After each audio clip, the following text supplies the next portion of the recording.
দেখুন কি রয়েছে, প্রথমেই লেখা আছে ওরই ওরই মতো করে। যখন আপনারা পড়বেন না, দুটোকে পাশাপাশি রেখে পড়বেন, তাহলে পার্থক্যগুলো বুঝতে পারবেন। পার্থক্য করে পড়ার চেষ্টা করবেন, তাহলে বেশি দিন মনে থাকবে। প্রথম ক্রম বিক্রিয়া অনুসরণ করে, ওটা ছিল দ্বিতীয় ক্রমের বিক্রিয়া অনুসরণ করে। কেন প্রথম ক্রম? কারণ বিক্রিয়ার হার কেবলমাত্র বিক্রিয়ক একটি মাত্র বিক্রিয়ক পদার্থের উপর নির্ভর করে, সেটা হচ্ছে শুধুমাত্র সাবস্ট্রেট। আচ্ছা, পরে কি বলেছে? এই প্রক্রিয়া দুটি ধাপের মাধ্যমে সম্পন্ন হয়। আগেরটা কি ছিল? একটি ধাপ।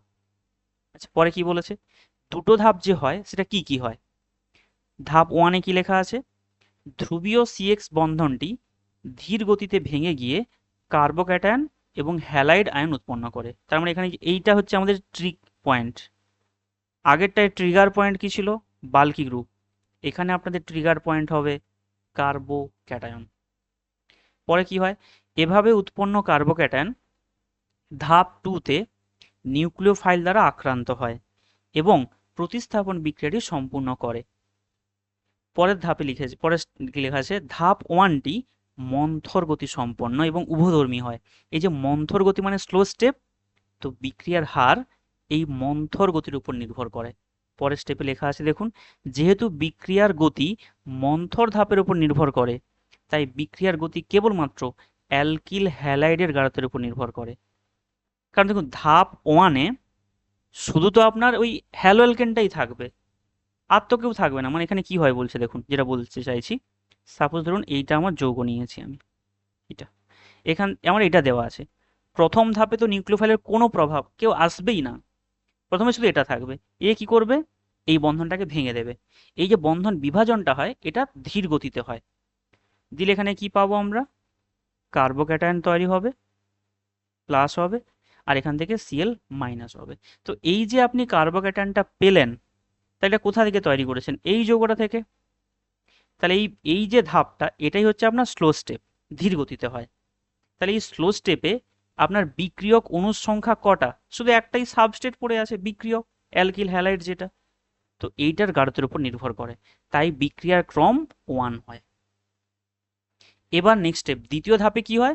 আপনার এই কার্বোক্যাটায়নটা যদি স্থায়িত্ব পায়, তখন নিউক্লিওফাইল একে আক্রমণ করতে আসবে। আর ওই নিউক্লিওফাইলের উপর কিছুই বিক্রিয়ার হারের উপর প্রভাব নেই। পরে কি বলেছে দেখুন, কার্বোক্যাটায়নের স্থায়িত্ব বৃদ্ধি পেলে অ্যালকিল হ্যালাইড থেকে এর গঠন সহজতর হয়। মানে এই কার্বোক্যাটায়ন যদি স্থায়িত্ব পায়, তাহলে এই স্টেপটা থেকে কার্বোক্যাটায়নটা তৈরি সহজে হবে, তাহলে বিক্রিয়া ভালো হবে। কার্বোক্যাটায়ন স্থায়ী যদি না হয়, তাহলে এখানে এই বিক্রিয়া হবেই না। তাহলে আগে ট্রিগার পয়েন্ট বললাম বাল্কি গ্রুপ, এখানে ট্রিগার পয়েন্ট হচ্ছে কার্বোক্যাটায়নের স্থায়িত্ব। বেশ, পরে কি বলেছে? এসএন ওয়ান বিক্রিয়ায় রেসিমাইজেশন ঘটে। আগে কি হয়েছিল? মনে করুন আগে কি হয়েছিল, না দেখে বলুন। আগেরটায় কি হয়েছিল? হ্যাঁ, কি ওই টার্মটা কি ছিল? আমি ওইটা শুনতে চাইছি, টার্মটা শুনতে চাই, না দেখে বলুন। মনে আছে কিনা? ইনভার্সন হয়, হ্যাঁ, উল্টে যায় ব্যাপারটা। আর এখানে হয় রেসিমাইজেশন। সেটা রেসিমাইজেশন মানেটা কি? শুনুন, রেসিমাইজেশন কথার অর্থটা কি, একটা উদাহরণ দিয়ে আমরা বলবো।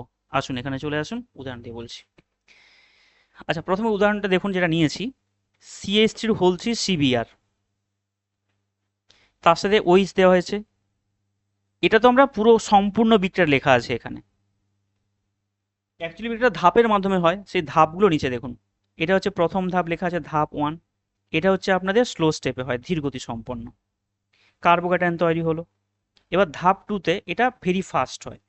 এবার এই যে নিউক্লিওফাইলটার কথা ভাবুন, এই যে নিউক্লিওফাইলটা, এটা আপনার এই দিক থেকেও আসতে পারে, এদিক থেকেও তো আসতে পারতো। আপনি যেটা ডান দিক থেকে আসছে, ওটাকে আপনি ফ্রন্ট সাইড বলতে পারেন। কার রেসপেক্টে? লিভিং গ্রুপটার রেসপেক্টে। দেখুন লিভিং গ্রুপটা কোন দিকে ছিল? ডান দিকেই ছিল। তাহলে ওর ওর রেসপেক্টে একে আপনি ফ্রন্ট সাইড বলতে পারেন। আর এটাকে আপনি কি বলতে পারেন? ব্যাক সাইড বলতে পারেন। তাহলে কিন্তু দুটোই পসিবিলিটি। তাহলে ইনভার্সান এবং রিটেনশন, মানে আগের রূপটাই ফিরে আসবে, এই দুটো একসাথে হয়, তাই একে বলা হয় রেসিমাইজেশন। অর্থাৎ রেসিমাইজেশন কথার অর্থ হচ্ছে ইনভার্সান এবং রিটেনশন দুটোই একসাথে সম্পন্ন হয়। রিটেনশন কথাটা আপনি এভাবে বুঝবেন, রিপিট। হ্যাঁ বলুন।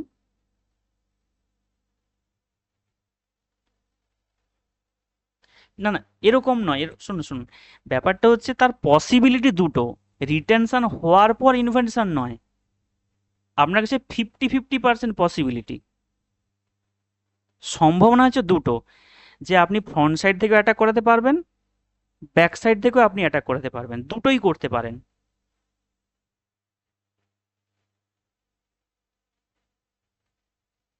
দুটোর পসিবিলিটি 50-50।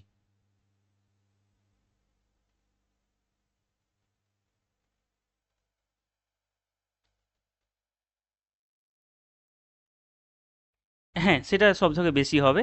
সেটা যদিও আবার মানে তার ক্ষেত্রে পার্সেন্টেজ বের করতে হয়, অপটিক্যাল অ্যাক্টিভিটি চেক করতে হয়, সেটা গ্র্যাজুয়েশনের মধ্যে চলে যাবে আবার। না, আপনি আরএস না করলে কি করে বুঝবেন? যদি অন্যভাবে স্ট্রাকচার দেওয়া থাকে, আপনি কি করে বুঝবেন সেটা আর হয়েছে না এস হয়েছে? তার আরএস গঠনটাকে ব্যাখ্যা করতে হবে। যদি ধরুন এর বিন্যাসটা আর দেয়া ছিল, যদি আপনার পরে এস হয় তাহলে বুঝতে হবে এটা চেঞ্জ, উল্টে গেছে। যদি আপনার আর থেকে আবার আর চলে আসে গঠন, মানে আরএস বলতে কি বোঝাচ্ছি বলুন তো? আরএস হচ্ছে যৌগের একটা গঠন বিন্যাস দিয়ে প্রকাশ করা হয়, অনেকগুলো নিয়ম আছে, আমাদের দরকার নেই যদিও এগুলো। তো আর থেকে যদি এস হয় একে বলা হয় ইনভার্সন, যদি আর থেকে আর হয় একে বলা হয় রিটেনশন। আর এই SN1 বিক্রিয়ায় দুটোই পসিবল।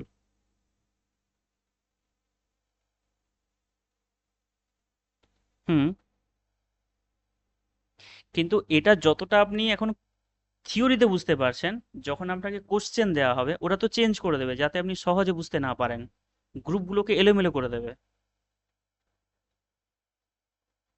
তবেই তো ওখানে কোশ্চেনটা হবে না। আপনি যদি সহজেই দেখেই বুঝতে পেরে যান তাহলে আর টিপিক্যাল কোশ্চেন কি করে হবে?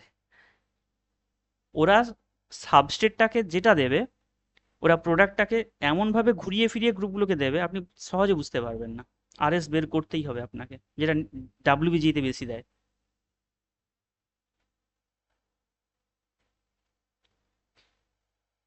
এক্সাম্পল বলুন।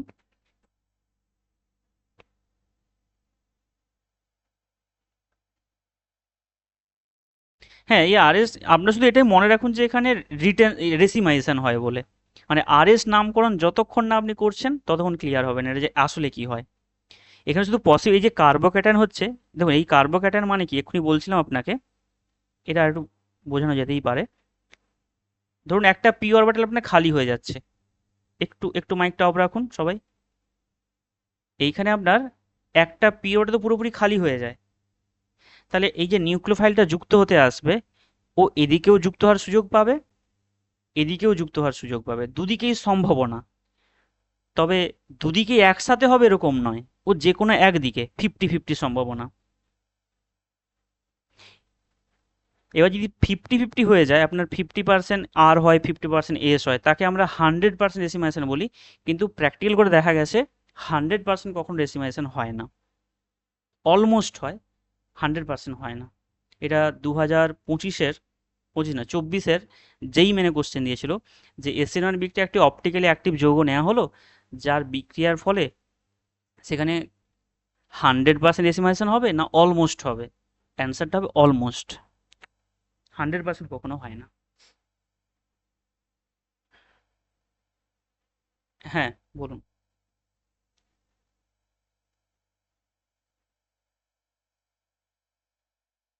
হ্যাঁ, পরে আসছে, হ্যাঁ। এই জন্য এখানে ব্যাক সাইডের কোনো কন্ডিশন নেই যে এখানে ব্যাক সাইড থেকে অ্যাটাক করতে হবে।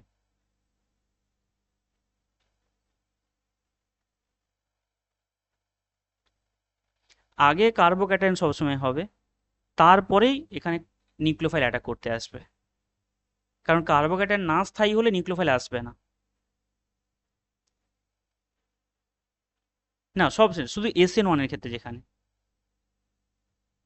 হুম।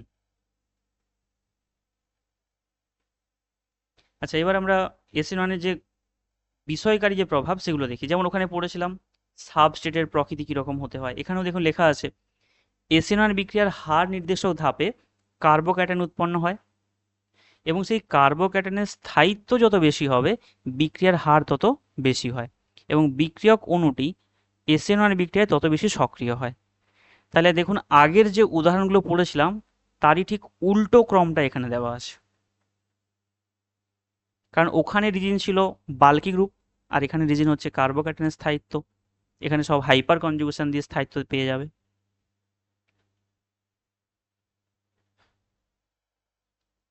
দেখুন লাস্টের যৌগটা আছে না, আপনি যদি এখানে কার্বোক্যাটায়নটা তৈরি করেন এটার মধ্যে 9টা হাইপার কনজুগেশন হবে, আজকের প্রথমে ক্লাসেই বুঝিয়েছিলাম যেটা। বেশ, নেক্সট পরের পার্টে আসুন। হ্যাঁ, এবার দেখুন এখানে কি যৌগ দেওয়া আছে, এইগুলোর নামগুলো খেয়াল রাখবেন।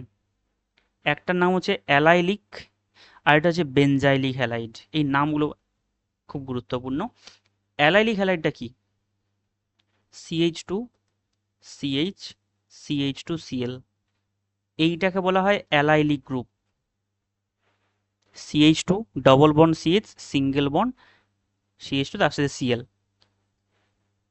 এই কার্বনটা কিন্তু আপনার সবসময় sp3 হবে, তবে এটার নাম অ্যালাইলিক হবে। এবার আপনি যদি এখান থেকে Clটাকে বাদ দিয়ে দেন তাহলে কি পাবেন? CH2 double bond CH single bond CH2 plus. এর মধ্যে রেজোন্যান্স হবে কিনা বলুন? তাহলে রেজোন্যান্স হবে, তাহলে স্থায়িত্ব পাবে। তাহলে এখানে যেহেতু স্থায়ী হবে বাই রেজোন্যান্স, তাহলে এখানে SN1 বিক্রিয়া অবশ্যই হবে। আচ্ছা, যদি আপনাকে বলা হয় এর সাথে কম্পেয়ার কি দেবে, না ভিনাইল হ্যালাইড দেবে, CH2 double bond CH single bond Cl। এখন এখান থেকে আপনি Cl বাদ দিয়ে দিন, তাহলে কি পাবেন? CH2 ডবল বন্ড CH এর মাথায় Cl প্লাস। এটা কি স্থায়ী হবে?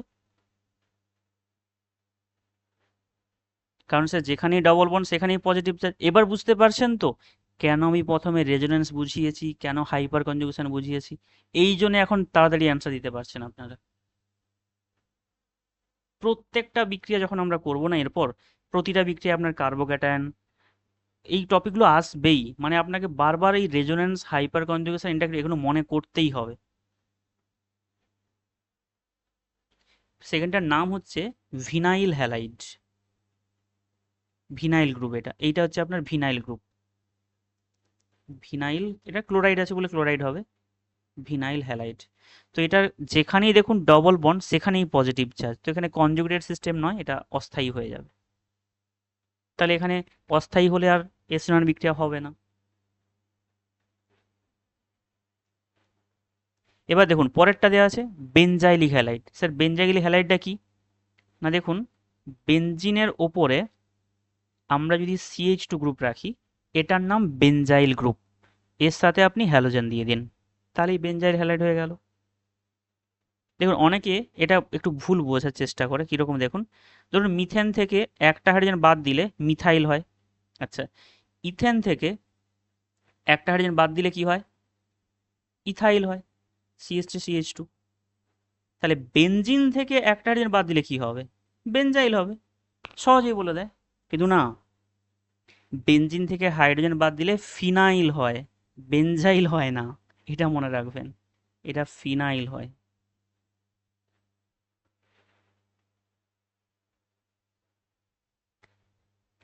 তাহলে এখানে যে বেনজাইল হ্যালাইডটা আপনি পেয়েছেন এখান থেকে আপনি হ্যালোজেনটা বাদ দিয়ে দেন, তাহলে কি পাবেন? এর মাথায় প্লাস চলে আসবে, CH2 প্লাস। দেখুন এবার এর ক্ষেত্রে রেজোনেন্স চলতে হবে, এখানে সব রেজোনেন্সগুলো এখানে দেখানো আছে, তো রেজোনেন্স দ্বারা স্থায়িত্ব পাবে। এবার যদি আপনাকে বলা হয় যে অ্যালাইলিক হ্যালাইড আছে এবং বেনজাইলিক হ্যালাইড আছে, এই দুটোর মধ্যে কোনটার SN1 বিক্রিয়া ভালো হবে? অবশ্যই, কারণ অ্যালাইলিক হ্যালাইডে দুটো মাত্র স্ট্রাকচার রেজোনেন্স আর নিচেরটাতে 5টা হবে, তাহলে এটা স্থায়িত্ব বেশি হবে, এই জন্য এটাতে SN1 বিক্রিয়া ভালো হবে। নেক্সট পরের পার্ট দেখুন। এবার এখানে যেটা লিখে দেওয়া আছে এটা কেন লিখেছি, কারণ এই যে কার্বোক্যাটায়ন তৈরি হয়েছিল, কার্বোক্যাটায়নের, হ্যাঁ হ্যাঁ ওটা টলুইন থেকে আসে একটা হাইড্রোজেন বাদ দিয়ে।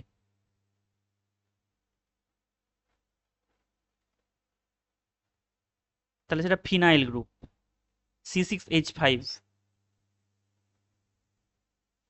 যেটাকে আমরা পিএইচ লিখি, ফিনাইল গ্রুপ। দেখুন নেক্সট যেটা আছে, এখানে পয়েন্ট করে আমি যেটা লিখে দিয়েছি আপনাদের, এই যে কার্বোক্যাটায়ন নিয়ে তো এত কথা হচ্ছে, তাহলে কার্বোক্যাটায়নটা কিভাবে স্থায়িত্ব পাবে? প্রথম হচ্ছে রেজোনেন্স, তারপরে আছে হাইপার কনজুগেশন, ইন্ডাকটিভ এফেক্ট, পুনর্বিন্যাস, এইটা আমাদেরকে শিখতে হবে। আর রয়েছে অ্যারোমেটিক চরিত্র বা অ্যারোমেটিসিটি। আচ্ছা এবার বলুন তো, এই পুনর্বিন্যাসটা আপনারা জানেন পুনর্বিন্যাসটা কি? না না, ওটা কোনো ব্যাপার না, আমি জাস্ট এখানে সিরিজ ওয়াইজ লিখিনি, আমি জাস্ট কোন কোন প্রভাব দ্বারা ব্যাখ্যা করা হয় সেটা লিখেছি। হ্যাঁ বলুন। অর্ডার এরকম কিছু বলা যায় না, অ্যাকচুয়ালি অ্যারোমেটিকের মধ্যে সমস্তগুলোই থাকে। আপনার অ্যারোমেটিক হতে গেলে কনজুগেশন থাকতে হয়, মানে রেজোনেন্স থাকতে হয়, তো অ্যারোমেটিকটাকেই প্রথমে দেখা হয় অ্যাকচুয়ালি। কিন্তু আপনাদের যে কোশ্চেনগুলো থাকবে, সব কোশ্চেনে দেখবেন অ্যারোমেটিক চরিত্র থাকবে না, আপনাদের ছোট ছোট কম্পাউন্ড দেওয়া থাকবে। সেখানে রেজোনেন্স সব থেকে বেশি, তারপরে হাইপার কনজুগেশন, তারপরে ইন্ডাকটিভ এফেক্ট।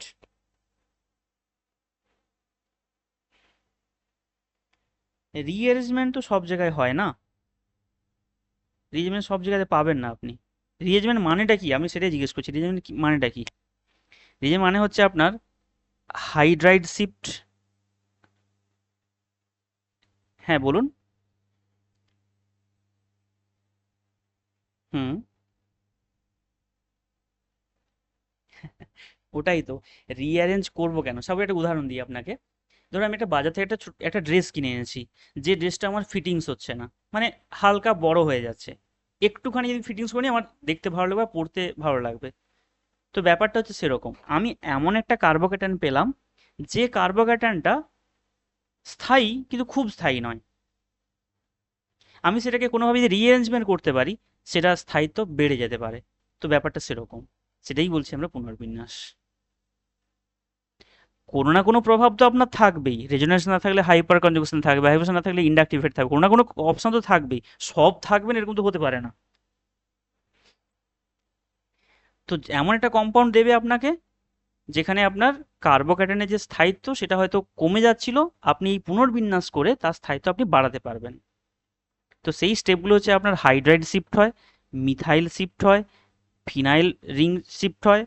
তো এত কিছু দেবে না আপনাদের, বড়জোর হাইড্রাইড শিফট আর মিথাইল শিফট তো দেবে কিনা সন্দেহ, এটা যারা অনার্সের যাদের আছে তাদের হয়তো দেবে। আপনাদের ওই শুধুমাত্র তিনটে এফেক্ট যেটা আছে, কারণ এই পুনর্বিন্যাসের টপিক কোথাও মেনশানও নেই, আমি পুরো সিলেবাসটা ঘেঁটে দেখলাম, কোথাও এরকম মেনশানও নেই। মানে সিলেবাসটা গোছানো নয়, কতটা থেকে কতটা অব্দি যেতে হবে, কি করতে হবে। তাও বলে যাবো, হাইড্রাইড শিফটটা বলে রাখবো যদি দিয়ে দেয় আবার। কারণ টিজিটির কোশ্চেন দেখলে মনে হচ্ছে না যে দেবে বলে, কিন্তু এবছর যে নতুন করে কি পড়বে পরীক্ষায় তো বলা যায় না।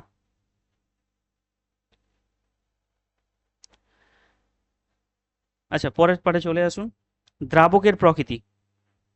দ্রাবকের প্রকৃতিতে আগেরটাই বলেছিলাম পোলার অ্যাপ্রোটিক হতে হয়, আর এখানে হতে হবে পোলার প্রোটিক, মানে যারা প্রোটন দিতে পারবে, যেমন জল, মিথানল, তারপরে আছে আপনার যারা যারা প্রোটন দিতে পারবে, এক কথায় পোলারও হবে এবং প্রোটন দিতে পারবে, তারাই এখানে বিক্রিয়াতে স্থায়িত্ব দিতে পারবে। এই যে কিছুক্ষণের জন্য কার্বোক্যাটায়নস তৈরি হয়, আর নিউক্লিওফাইল, এই নিউক্লিওফাইলকেও স্থায়িত্ব দেবে, আর কার্বোক্যাটায়নটাকেও স্থায়িত্ব দেবে, ওই দ্রাবক পার্টগুলো। তাহলে ওখানে মনে রাখবেন পোলার অ্যাপ্রোটিক, আর এখানে মনে রাখবেন পোলার প্রোটিক, দুটো কথা। নিউক্লিওফাইলের গাঢ়ত্ব চলে আসুন। নিউক্লিওফাইলের গাঢ়ত্ব তো কোনো প্রভাবই নেই, আপনি একে বাড়ালেও কিছু নয় আর না বাড়ালেও কিছু নয়, এর কোশ্চেন আছে এর ওপর।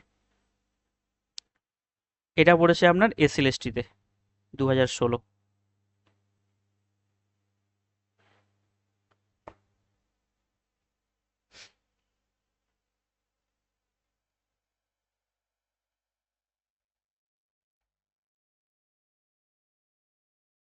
হ্যাঁ এটা যে আবার 2016, এটা কিন্তু 9-10-এর নয়, এই কোশ্চেনটা বলে দিয়ে দাও, এটা কিন্তু 11-12-এর কোশ্চেনে যেটা পড়েছিল, এটা 9-10-এ পড়েনি কিন্তু।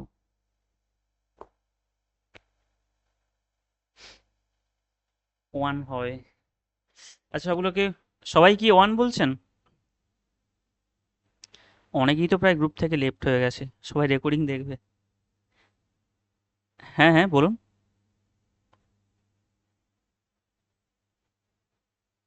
ও আচ্ছা আচ্ছা। আচ্ছা, অনেকেই ক্লাসে নেই। গ্রুপে কতজন আছে দেখেছেন নিশ্চয়ই। এখন ক্লাস করছে অনলাইন 22 জন, সবাই পরে মোটামুটি রেকর্ডিং দেখবেন। যাই হোক,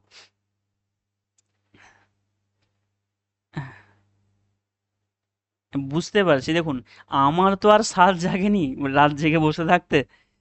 আমি সারাদিন ক্লাস করেছি, একেবারে সেই সকাল 7:30 থেকে শুরু হয়েছে।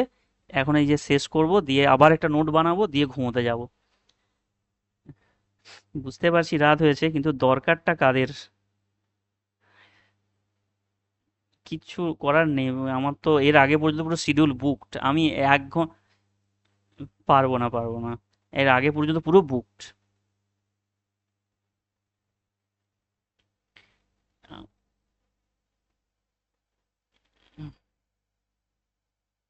এই কোশ্চেনটা আমি এইটা করে দিই, এই কোশ্চেনটা শেষ করে দিই। আচ্ছা ঠিক আছে, আমি কোশ্চেন পোর্শনটা শেষ করে দিই। শুনুন শুনুন, এই এসএন আর এসএন যে কোশ্চেন পার্টটা আছে এটা শেষ করে দিচ্ছি আমি। বিআরটা বাদ দিন, তাহলে আপনি পাবেন এমইও CH2+। এবার দেখুন এর পাশেই কি আছে, অক্সিজেন লোন পেয়ার, এটা একে কি দেবে, প্লাস আর এফেক্ট দিয়ে দেবে, ফলে স্থায়িত্ব পাবে। এবার প্রথমটা যদি, এটা হচ্ছে 1 নম্বর। 2 নম্বর যদি আপনি ভাঙেন, ইটি মানে কি, ইথাইল গ্রুপ, মানে CH3 CH2 বিআর আছে। এটা যদি আপনি ভেঙে দেন তাহলে আপনি পাবেন CH3 CH2+। এখানে আপনি শুধুমাত্র 3টে হাইপার কনজুগেশন পাবেন, আর কিছু পাবেন না। পরেরটা দেখুন, 3 নম্বরটা। দেখুন আমি কেন বলছিলাম এগুলো আপনারা করবেন না। 11 12 যেন ওই কনসেপ্টগুলো অ্যাপ্লাই। এখনই একটা কম্পাউন্ড আমি দেখাচ্ছিলাম আপনাদের, এই যে CH3CO CH2 বিআর, ওনাদের জন্য কোশ্চেন কি দিয়েছে দেখুন। একটু আগে বলছিলাম আপনাদের। আচ্ছা, এখান থেকে আপনি বিআরটা, এটা তো এসি নন বলেছে, তাহলে বিআরটাকে বাদ দিয়ে দিন, তাহলে কি পাবেন, CH3 C ডবল বন্ড, এর উপরে আসবে আপনার CH2 এর উপর প্লাস। এবার দেখুন এই গ্রুপটা কি গ্রুপ, এটা ইলেকট্রন উইথড্রয়িং গ্রুপ। তো উইথড্রয়িং গ্রুপ হওয়ার জন্য টেনে নেবে ইলেকট্রন, তাহলে কার্বোকেটান অস্থায়ী হয়ে যাবে। তার মানে এটা সব থেকে, এর বিক্রিয়া হবেই না বললে চলে, এটা সব থেকে অস্থায়ী এখানে। আচ্ছা, লাস্টে যেটা দেওয়া আছে 4 নম্বর, এটা কি হবে দেখুন, MEO CH2CH2। এখানে দ্রাবকের কোনো কোশ্চেনই তো, আচ্ছা অ্যাপ্রোড দ্রাবক হিসেবে কোনটার কথা বলছেন?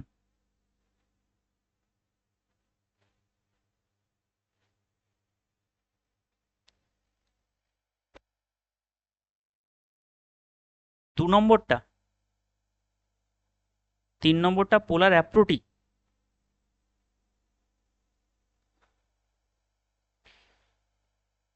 না, এরা অ্যাকচুয়ালি দ্রাবক তো হয় না, এটা তো হ্যালো অ্যালকেন যৌগ, এরা দ্রাবক হয় না। ইথার হয়, অ্যালকোহল হয়, জল হয়, কিন্তু হ্যালো অ্যালকেন যেগুলো মূলত অ্যাক্টিভ হয়ে যায়, ওরা যে কারোর সাথে সহজে বিক্রিয়া করতে পারে, ওই যে কার্বন হ্যালোজেন বন্ডটা আছে না, ওই ওরা দ্রাবক মূলত হয় না।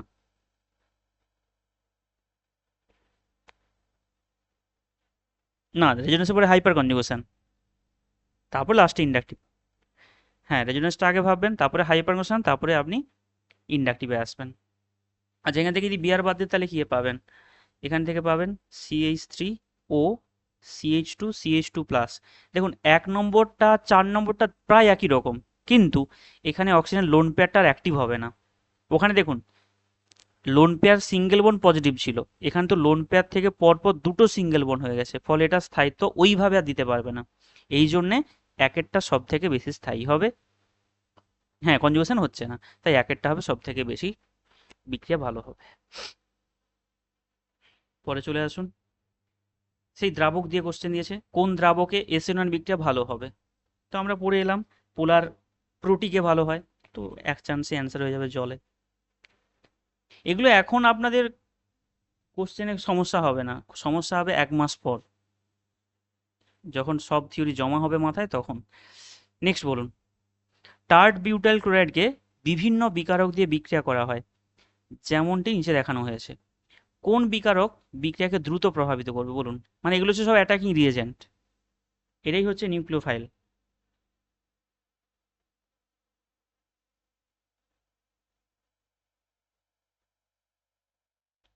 ডি।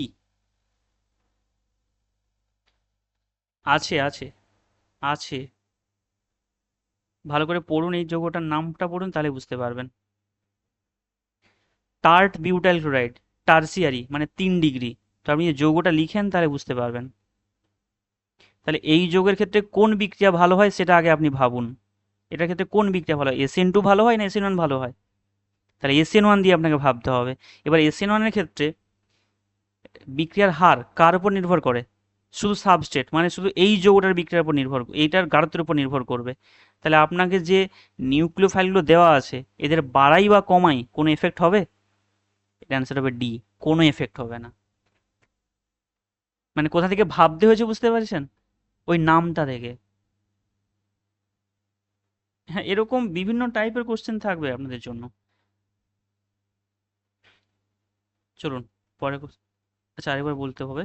চলুন, আমরা ভেবেছি কোথা থেকে, প্রথম কথা হচ্ছে এটা SN1 হবে না SN2 হবে সেটা কিন্তু আমার জানা ছিল না। আমি ভাবতে শুরু করেছি এই যৌগটার নাম থেকে। এটা দেওয়া আছে টার্ট বিউটাইল মানে টার্সিয়ারি মানে 3 ডিগ্রি, তো এভাবে এঁকে নিয়েছি। তো এর ক্ষেত্রে তাহলে কোন বিক্রিয়া হতে পারে, কোন বিক্রিয়া ভালো হয়? না এটা SN1 বিক্রিয়া ভালো হয় কার্বোকেটানের স্থায়িত্ব দিয়ে। তাহলে আমি SN1 বিক্রিয়াতে কি পড়েছি, না বিক্রিয়ার হার শুধুমাত্র বিক্রিয়কের গাঢ়তের উপর নির্ভর করে, নিউক্লিওফাইলের গাঢ়তের উপর নির্ভর করেই না। তাহলে এখানে যে নিউক্লিওফাইলগুলো দেওয়া আছে সবার গাঢ়ত্ব পরিবর্তন করা আছে। তাহলে এই গাঢ়ত্বগুলো কিছুই তো এফেক্ট করে না SN1 বিক্রিয়ায়। তাহলে আমি তাদের 100 গুণ বাড়াই 200 গুণ বাড়াই কিছুই এফেক্ট হবে না। তো সবাই সমানভাবেই বিক্রিয়া করবে। ওকে, চলুন পরে কোশ্চেন অ্যান্সার দিন। কোনটি বেশি সক্রিয়? আপনাদের এরপর অ্যান্সারগুলো দেওয়া যাবে না, দাঁড়ান অ্যান্সারগুলো দিলে আপনারা দেখতে দেখতে পাচ্ছেন সবাই। হ্যাঁ, এখানে কোনটা হবে? এটা আপনার কিভাবে করবেন, লিভিং গ্রুপ অ্যাবিলিটি, যেটাতে ভালো লিভিং গ্রুপ থাকবে সেটা দিয়ে। এখানে আবার সবগুলো সমান সমানভাবে করবেন না। দেখুন এখানে ক্লোরিন আছে, এখানে আয়োডিন আছে, এখানে ব্রোমিন আছে, তাহলে কোনটা ভালো লিভিং গ্রুপ? C, iodine. হুম। হ্যাঁ হ্যাঁ, দুটোতে লিভিং গ্রুপটা একই, কারণ এখানে যত তাড়াতাড়ি লিভিং গ্রুপ বাদ যাবে তত তাড়াতাড়ি কার্বোকেটায়ন তৈরি হবে। হুম। পরেরটা, পরের কোশ্চেনটাও আপনাদের জন্য একটু ডিপলি হয়ে গেছে, দেখি করতে পারেন কিনা।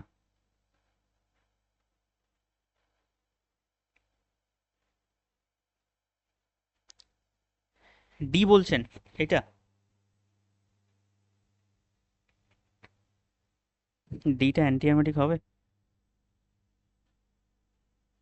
আচ্ছা বি বলছেন, হ্যাঁ। হ্যাঁ বি হবে অ্যান্সার। হুম হুম। দেখুন কোশ্চেন কি দিয়েছে। আচ্ছা সবাই কি অ্যারোমেটিক টপিকগুলো জানেন, অ্যারোমেটিসি টপিকটা? আচ্ছা আমি তো এটা ইউটিউবে ফ্রিতেই দিয়েছি না? জানেন না? আচ্ছা আমার ইউটিউবে এটা কিন্তু আপলোড করা আছে ফ্রিতেই। হ্যাঁ ওটা একটু আমি সবাইকে রিকোয়েস্ট করব আপনারা, আমি অবশ্যই পেডকে এখানে আপনার পড়াবো। আমি অ্যাট ফার্স্ট বলবো যে আপনারা ওই ভিডিওটা একটু ডিটেলসে দেখে নিন, ওখানে পুরো ডিটেলসে আমি বলে দিয়েছি সবগুলো, আশা করছি ওটা দেখলে বুঝতেই পেরে যাবেন পুরোটা। ভিডিওটা 3 নম্বর বা 4 নম্বর হবে। আমি তাহলে গ্রুপে লিঙ্কটা পাঠিয়ে দেবো, দেখে নেবেন।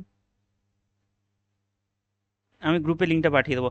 যদি না বুঝতে পেরে থাকেন তখন আমি তো অবশ্যই বলবো, ঠিক আছে? তাহলে ওই অ্যারোমেটিসিটা আগে বলি, তারপরে এটা অ্যান্সার, আপাতত অ্যান্সার আমি বলে রাখলাম, এটা বি হবে অ্যান্সার, ঠিক আছে? হ্যাঁ বলুন।